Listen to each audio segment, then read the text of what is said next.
구역마다 다들 특색이 있는 것 같습니다. 그 특색을 찾아내서 열심히 준비하는 모습들이 보여집니다. 그나저나 바람이 많이 불죠?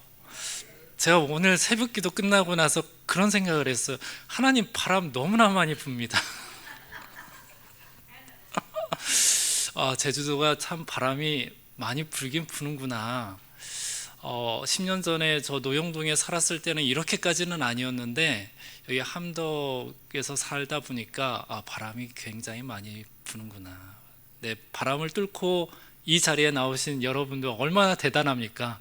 우리 옆에 있는 성도들과 함께 인사 나눌 때 당신의 믿음은 바람도 못 막습니다. 같이 인사 나누겠습니다. 같이. 네. 네. 우리 다시 한번 인사 나누도록 합시다. 여호와 이레 하나님을 신뢰합시다. 같이 인사 나눌까요? 여호와 이레 하나님을 신뢰합시다. 아멘. 이전에도 유명했었지만 코로나 이후에 우리 사회 곳곳에서는 이 빈센트 반 고흐의 별이 빛나는 밤이라는 이 그림을 자주 목격하게 됩니다. 미술관이나 전시관은 물론 카페나 아니면 병원이며 달력이나 아니면 행사 이벤트 등에서 유독 이 그림을 자주 보게 됩니다. 아마 여러분들 중에서도 이 그림을 가장 좋아하는 그림이다 여겨서 여러분들의 가정에 혹은 사무실에 책상에 그렇게 걸어놓은 성도님들이 계시는 줄 믿습니다. 압니다. 그런데 왜 유독 요 근래 이 그림이 우리 눈에 잘 보이는 이유가 무엇 때문일까요? 그림이 좋아서일까? 색감이 좋아서일까? 독특해서일까? 코로나 때부터 줄곧 우리 사회는 불확실한 마음을 늘 안고 살아가고 있습니다. 또 언제 재발할지 모르는 이 전염병과 또한 AI 등장으로 우리 세대와 자녀들의 생태계는 과연 어떻게 변할지 그야말로 불확실한 시대를 살아가고 있는 게 지금의 시대입니다. 이 불확실한 미래 앞에서 소망을 찾고 싶어하는 우리들의 마음을 간접적으로 잘 표현한 작품이라는 의미로 사람들이 이 그림을 좋아하지 않을까 싶습니다. 순간순간 하늘을 바라보고 싶은 마음에서 말입니다. 이 그림을 그린 반 고흐의 삶을 보면 이 작품이 더 의미 있게 다가오는데, 고흐는 사람들과의 관계가 자주 끊겨졌고 생계를 유지할 만큼 경제적으로도 안정적이지 않았고요. 자책감과 열등감으로 인생의 시간을 보내었습니다. 반복되는 발작과 우울증으로 결국 스스로 정신병원에 들어가게 되었다고 합니다. 세상 속에서 받은 수많은 오해와 실패, 그리고 자신을 향한 실망 속에서 고흐는 완전히 지쳐 있었던 것입니다. 본문에서 표현하는 것처럼 여러 가지 시험 가운데에서 근심하며 하루하루를 견디던 연약한 인간이 바로 반 고흐의 삶이 아니었을까 싶습니다. 그런데 바로 이곳 정신병원에서 그는 병원 창살 너머로 보이는 밤 하늘을 그리게 됩니다. 땅의 풍경은요 어둡고 마을 한가운데에 있는 교회 건물이 있는데 이 교회 건물도 밝지 않는 불이 꺼져 있는 모양으로 그려졌습니다. 하지만 이 그림의 주제가 되는 하늘은 고요하지가 않습니다. 하늘은 빛을 비추고 있으며 달과 별은 소용돌이 치듯 움직이며 살아있는 존재처럼 묘사하는 것을 볼 수가 있습니다. 보는 관점에 따라 이 그림을 달리 해석하겠지만 저의 관점에는 당시 제도권의 교회를 넘어 하늘에 계시는 초월하시는 하나님을 향한 갈망하는 고흐 자신의 모습을 보여주는 듯합니다. 세상에서 찾지 못한 안식과 소망을 바로 하늘에 계신 하나님을 향하여 찾는 모습인 것이죠. 오늘 본문 속에 당시 나그네로 표현된 성도들의 삶은 고의의 모습을 닮아 있는 듯합니다. 이들 또한 세상 속에서 자유롭지 못한 채 마치 창살 안쪽에 갇힌 사람들처럼 살아가고 있었습니다. 하지만 이 나그네들에게는 분명한 산소망이 있었어요. 이 산소망은 예수 그리스도를 부활하게 하신 하나님이십니다. 이 소망을 확인하기 위해서 계속해서 하늘의 하나님을 바라보는 신앙으로 살았던 것입니다. 사도 베드로는 세상 창살에 갇혀 살아가는 나그네 성도들을 향하여 격려하기를 하늘의 하나님을 바라보는 신앙과 삶이 결코 헛되지 않다. 너희에게 소망이 있다라며 말씀을 전하고 있는 것입니다. 오늘 우리가 살펴볼 이 말씀은 당시 나그네 된 성도들에게 뿐만 아니라 오늘 우리에게도 전하는 살아있는 하나님의 말씀이 됩니다. 이 시간 본문 말씀을 통하여 우리에게 격려하시는 하나님의 말씀, 또한 주님의 음성이 들려지기를 주님의 이름으로 축복합니다. 본문에서는 사도 베드로는 시험에 대해 바라보는 관점을 달리하고 있습니다. 관점이 다르다라는 것은 해석을 달리한다라는 것입니다. 시험이라는 이것에 대한 해석을 달리하는 것이죠. 6절 말씀인데요, 우리 6절 말씀을 다시 한번 함께 읽어보도록 하겠습니다. 그러므로 너희가 이제 여러 가지 시험으로 말미암아 잠깐 근심하게 되지 않을 수 없으나 오히려 크게 기뻐하는도다. 아멘. 베드로는 이렇게 말합니다. 여러 가지 시험으로 말미암아 잠깐 근심하게 되지 않을 수 없으나 오히려 크게 기뻐하는도다 라면서 말씀을 합니다. 사도 베드로는 이 땅에 사는 나그네 된 성도들이 여러 가지 시험을 받는다는 것을 알고 있어요. 사실 그렇습니다. 당시 성도들은 종교 탄압도 받았고요, 탄압뿐만 아니라 개종하여 우상까지 섬길 것을 강요받았습니다. 종교적인 이유로 이웃과의 관계, 주인과의 관계, 경제적인 활동의 관계 등 모든 것들이 주변 사람들과의 걸림이 되었어요. 불편함이 되었습니다. 어느 것 하나 편한 것이 없는 삶을 살아갔습니다. 복음의 1세대가 겪는 고통과 같이 말입니다. 복음의 1세대 성도들의 간증들을 들어보면 모든 관계를 끊을 각오를 하고 교회를 다녀야 했음을 듣게 됩니다. 가족들 관계는 물론 심지어 부모와의 관계까지도 끊을 각오를 하고 다녀야 했다는 간증들을 들을 수가 있습니다.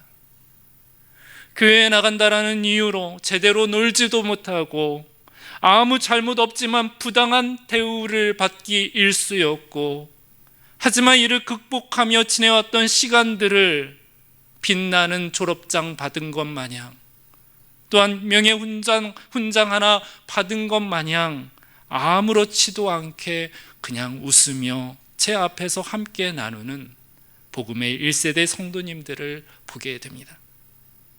그 복음의 1세대 성도님들이 바로 이 앞에 앉아 계시고 함께 교회 생활을 하는 성도님들이 바로 이러한 분들입니다.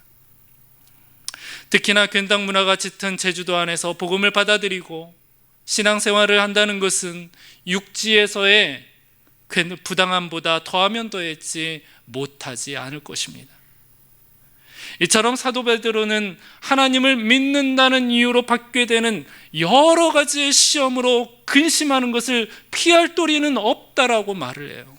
피할 도리 없다, 피할 방법이 없다, 피할 장소도 없다. 그런데 이 순간 베드로는 이렇게 이야기를 합니다. 오히려 크게 기뻐하는도다. 이로 말미암아 오히려 크게 기뻐한대요. 세상 시험으로 근심하고 고난을 당하는 상황에서 오히려 기쁨을 이야기하고 있습니다. 세상에 이런 역설이 어디 있을까요? 고난을 당하고 있는데 기뻐하다니요. 한번 상상해 보십시오. 우리의 자녀들이 고난을 당하여 굉장히 심각해하고 고통하는 가운데 이 소식을 들은 우리들이라면, 부모인 우리들이라면 부모가 어찌 기뻐할 수 있겠습니까? 함께 아파해야 하지 않겠습니까? 그런데 기뻐한다라고 말하고 있습니다. 왜입니까? 7절 말씀인데요. 우리 7절 말씀을 같이 한번 읽어보도록 하겠습니다. 시작. 너희 믿음의 확실함은 불로 연단하여도 없어질 금보다 더 귀하여 예수 그리스도께서 나타나실 때에 칭찬과 영광과 존귀를 얻게 할 것이니라. 아멘.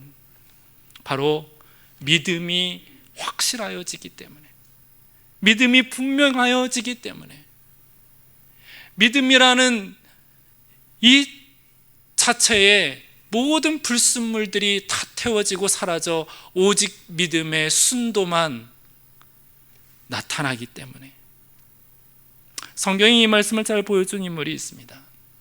바로 신앙의 인물이요 인내의 인물인 욥입니다. 욥은 사단의 적극적인 공격으로 하루아침에 그의 건강을 제외한 모든 것들이 다 빼앗겨졌어요. 그런데 그는 이 와중에도 고백하기를 이렇게 고백합니다. 그러나 내가 가는 길을 그가 아시나니 그가 나를 단련하신 후에는 내가 순금같이 되어 나오리라. 욥의 믿음은요, 시험과 환난 속에서 그의 진짜 믿음인지 드러났습니다. 정말 그가 갖고 있는 믿음이 진짜인지 아니면 가짜였는지 아니면 중간 섞여 있는지 고난 중에 탄생한 고백인 것입니다. 욥의 믿음은 하나님께서 나를 아시고 하나님께서 나를 단련하시어 결국 순금같이 되어 나올 것이다 라고 고백을 하며 선포를 하고 있는 것을 볼 수가 있습니다. 그런데 이 고백을 들은 하나님 아버지께서 어떠하셨을까요? 사단에게 내어준 바 된 이 하나님의 자녀가 환난 중에도 믿음의 고백을 굽히지 아니하고 하나님께서 나를 하시고 하나님께서 나의 앞길을 행하실 것이다 라는 고백을 하나님께서 들으셨을 때 하나님께서 기뻐하지 않으실까요?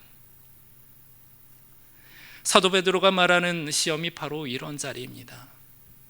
믿음을 무너뜨리는 시간이 아니라 믿음이 얼마나 진귀한지를 드러내는 시간, 그 시간으로 말하며 소망 가운데에서 기뻐한다라고 고백을 하는 것입니다. 생각해 보면요, 베드로 역시 어쩌면 가장 수치스러운 시험을 통과한 장본인입니다. 도덕적이거나 율법적인 죄와 싸움을 한 것도 아니에요. 하나님의 아들 예수 그리스도를 모른다고 3번이나 부인했어요. 어떤 신앙의 인물도 아닙니다. 선지자도 아닙니다. 독생자이신 하나님의 아들을 모른다고 부인을 했으니 얼마나 그에게 있어서 참 수치스러운 모습이었습니까? 사단에게 KO 당한 거나 마찬가지죠. 하지만 이 와중에도 베드로가 일어나게 되는 것은 믿음 안에서 예수님의 사랑으로 다시 일어서게 되었고 실패를 극복하게 되었으며 새로운 삶이 그에게 펼쳐져 사역을 행하고 있으니 얼마나 감격스럽고 얼마나 은혜가 되며 얼마나 하나님께 영광을 올려드릴 만한 정말 하나님의 은혜로 번복된 모습이겠습니까? 그래서 사도 베드로는 이렇게 말하는 듯합니다. 9절 말씀에 믿음의 결국 곧 영혼의 구원을 받음이라. 믿음으로 말미암아 우리는 결국 영혼의 구원을 얻게 될 것이다. 결과적으로 베드로는 믿음으로 인하여 구원을 얻는 신앙으로 나아가고 있었던 것입니다. 실로 예수님께서도 제자들을 향하여 이렇게 말씀하신 바가 있었습니다. 마태복음 5장 11절과 12절 말씀에 보면 이렇게 나와 있어요. 나로 말미암아 너희를 욕하고 박해하고 거짓으로 너희를 거슬러 모든 악한 말을 할 때에는 기뻐하고 즐거워하라. 하늘에서 너희의 상이 큼이라 라고 말씀하셨습니다. 사랑하는 성도 여러분들, 신앙의 순례길을 걷고 있는 우리에게도 여러 시험이 없을 수 없지만 사도 베드로와 같이 또한 예수님의 말씀과 같이 시험이 올 때에 기뻐하고 즐거워할 줄 아는 믿음을 갖기를 주님의 이름으로 축복합니다. 믿는 사람의 시선은요, 바로 현재에 머무는 시선이 아니요, 현재를 넘어선 앞을 바라보는 소망의 시선으로 살아가야 하는 것입니다. 욥의 고백도 그가 나를 단련하신 후에는 내가 순금같이 되어 나오리라 라며 단련하신 후를 바라보며 고백하고 있는 것입니다. 예수님 역시 그는 그 앞에 있는 기쁨을 위하여 십자가를 참으사 라면서 십자가 이후에 있는 부활을 바라보며 인내한 모습을 우리에게 소개하고 있습니다. 스데반 집사님 역시 돌을 맞고 핍박을 받으며 순교하는 그 가운데에서도 하늘이 열리고 예수님께서 하나님 우편에 서신 그 너머서에 있는 모습을 바라보며 기쁨으로 그 순간들을 견디고 이겨냈습니다. 우리 역시도 여러 시험과 유혹 가운데에서도 하나님을 바라보며 소망을 삼는 믿음의 우뚝 선 성도요, 이 시대의 순례자들이 되시기를 주님의 이름으로 축복합니다. 억울한 일, 고통당하는 일, 스트레스 받는 일, 그 어떠한 시험이어도 하늘의 하나님께 눈을 드시기 바랍니다. 하나님께서 분명 소망과 함께 여러분들에게 기쁨을 선사할 줄 믿습니다. 그런데 우리에게는 이 시험과 관련하여 궁금증이 있습니다. 이제 시험이 오거든 기뻐하는 이유를 알겠다. 하지만 하나님께서는 왜 성도들에게, 우리들에게 이 시험이 없는 길이 아닌 인내가 필요한 길로 인도하실까? 시험이라는 것이 우리 인생 가운데 없었으면 참 좋겠는데 왜 우리에게 이런 고통의 터널들을 통과하게 하실까? 그리고 이 고통의 터널을 통과하는 그 순간 힘들다, 하나님 못하겠어요, 그런 고백이 아니라 오히려 이 순간 속에 기쁨을 고백하게 하실까라는 이 궁금증이 생깁니다. 성경을 보면 시험의 이유와 시험을 다루시는 하나님의 방식을 잘 보여주는 이야기가 있습니다. 요셉의 이야기가 바로 그건데요. 요셉이 겪은 고난은 하나님께서 기뻐해서 주신 훈련이 아니었어요. 사실 모든 사람들의 고통은 다 그렇죠. 어느 한 사람 다 하나님께서 기뻐하시기 때문에 너 고생 좀 해봐라 그렇게 해주시는 그런 고통이 없습니다. 요셉이 한순간 인생의 밑바닥으로 떨어지게 된 계기는 사실 형제들의 시기와 거짓 그리고 배신에서 비롯된 고난이었습니다. 형제들마저도 요셉의 꿈에 대해 좋게 받아들여지지 못하고 시기하게 되어 결국 애굽의 종으로 팔게 하는 이 세상의 죄의 관영으로 세상이 오염된, 틀어진 그러한 죄가 지배하는 세상 가운데에서 그렇게 우리에게 고통이 찾아오는 것을 보게 됩니다. 에덴 동산 이후로부터 말입니다. 하지만 요셉은 세월이 흐른 뒤 이렇게 고백을 해요. 모든 시험을 이기고 나서 이 모든 일의 결국을 확인한 이 요셉이 고백하기를 이렇게 고백합니다. 당신들은 나를 해하려 하였으나, 이 당신들은 이제 형제들을 말해요. 당신들은 나를 해하려 하였으나 하나님은 그것을 선으로 바꾸셨습니다 라고 말입니다.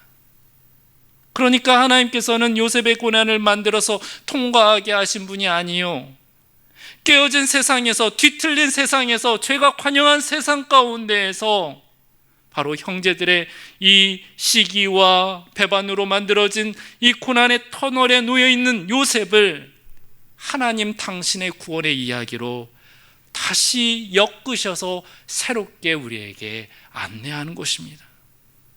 새로운 창조가 하나님과 함께 이루어지게 되는 거예요. 그것이 바로 하나님의 지혜입니다. 구원의 지혜. 아브라함이 본토 친척 아비집을 떠나게 된 것도 철로 역정에서 주인공 크리스찬이 멸망당할 성읍을 떠나게 된 것도 죄의 관용으로 파괴되어질 이 세상, 그 심판받을 세상에서 떠나가는 이야기로 시작하게 되는 것을 볼 수가 있습니다. 이 과정 중에 고난이 있었고 또한 고난이 그들에게 닥쳐지는 것을 보게 되는 것입니다. 하지만 믿음의 사람은 결국 요셉과 같이 고백하게 되는 것입니다.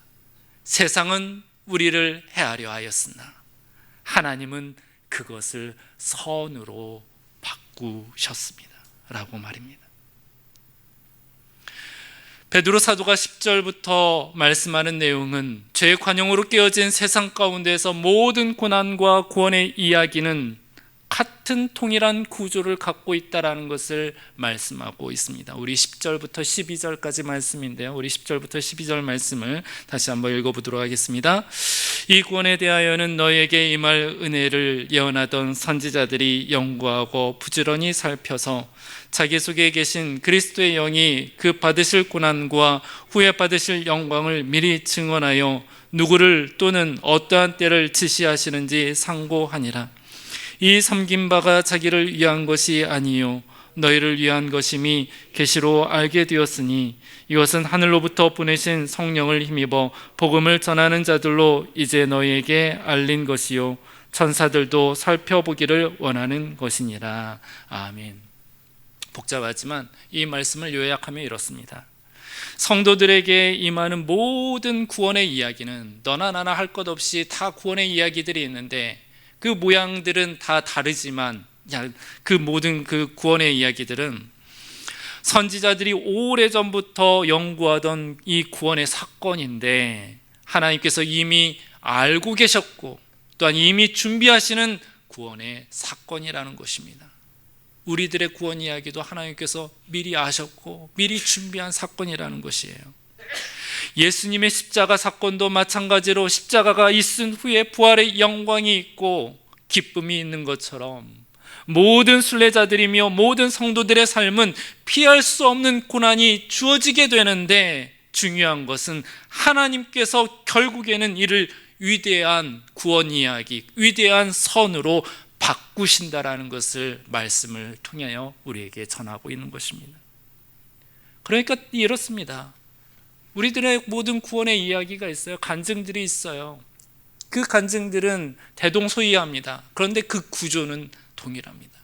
나에게 이런저런 연유로 고통의 터널들을 통과하셨는데 그 통과하는 순간 하나님께서 이것을 선으로 바꾸셔서 결국에는 알고 보니 하나님의 은혜요, 하나님의 지혜요, 하나님의 위대하심을 찬미하게 하기 위한 인생 승리를 우리에게 선물하셨구나. 그래서 우리가 하나님 나라 갈 때에, 하나님 목전에 갈 때 눈물을 흘리면서 정말 하나님의 은혜에 감격할 수밖에 없는 그런 스토리로 우리 인생을 이끌어 가시는구나라는 것을 말하고 있는 것입니다. 그래서 하나님께서는 베드로를 통하여 이렇게 말씀하시는 것입니다. 지금은 힘들어도 오늘의 순례는 헛되지가 않아. 내가 손수 준비한 구원이 예비되어 있어. 그리고 이 길은 찬란한 영광으로 도달할 것이기 때문에 버텨내며 힘을 내라 라고 말입니다. 모든 나그네들에게 버텨내며 힘을 내라. 왜냐하면 내가 준비한 구원이 있기 때문에. 사랑하는 성도 여러분들, 우리들의 인생길은 인내로 말미암는 희락을 얻으며 지금까지 걸어왔습니다. 시편 126편 5절과 6절 말씀 여러분들 아실 것입니다. 눈물을 흘리며 씨를 뿌리는 자는 기쁨으로 거두리로다. 울며 씨를 뿌리러 나가는 자는 반드시 기쁨으로 그 곡식단을 가지고 돌아오리로다. 이 말씀과 같이 우리는 이전에 눈물을 흘리며 씨를 뿌렸던 적이 있었어요. 그리고 기쁨으로 곡식단을 가지고 돌아온 적도 있었습니다. 이런 희락과 보람을 갖고 한 걸음 한 걸음 걸어왔던 우리의 순례길입니다. 결국 하나님께서 행하셨으며 결국 하나님께서 우리에게 풍족함을 내리셨고 하나님의 은혜로 덮어주셨고 하나님의 충만함을 우리에게 허락하셨던 우리 과거의 이야기들입니다. 간증들이에요. 살아있는 이야기들입니다. 우리는 그 은혜를 기억합니다. 바라기는 앞으로도 우리에게 주어진 이 순례의 여정을 계속하여 걸어 나아가기를 주님의 이름으로 축복합니다. 비록 여러 가지 시험이 와서 근심이 되어도, 낙심이 되어도 하나님께서는 요셉의 이야기와 같이 모든 것을 선으로 바꾸셔서 우리로 하나님을 찬미하게 하는 놀라운 역사를 이루는 줄 믿으시기 바랍니다. 하나님은 창조의 하나님입니다. 우리 인생을 창조해 가세요. 오늘 하루도 내일도 하나님은 새롭게 창조하세요. 그 모든 그 일의 결국은 부활의 영광으로 맞춰지는 줄 믿습니다. 여기에 있는 모든 성도들 모두가 믿음의 고백이며 간증으로 하나님께 나아가게 되는 그런 축복의 순간을 맞이하기를 주님의 이름으로 축복합니다. 이 시간 주신 말씀을 놓고요, 함께 찬양하며 나아가기 원합니다. 모든 상황 속에서 주님을 바라보며 주님을 찬양합니다. 함께 찬양하도록 합시다. 모든 상황 속에서 주를 찬양할지라.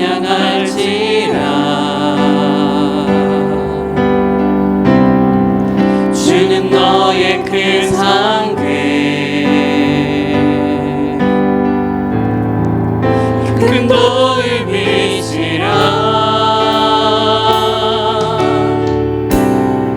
주의 얼굴 구할 때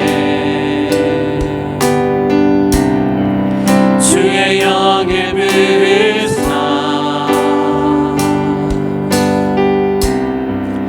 크신 사랑 안에서 주를 보게 하소서. 주를 보게 하소서.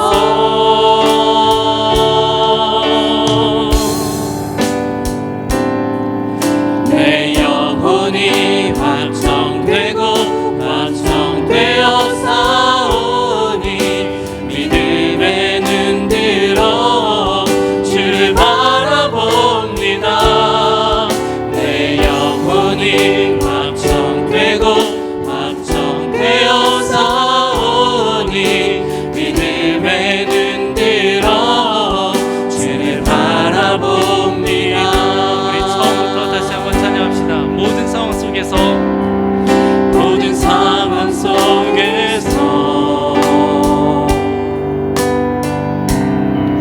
주를 찬양할지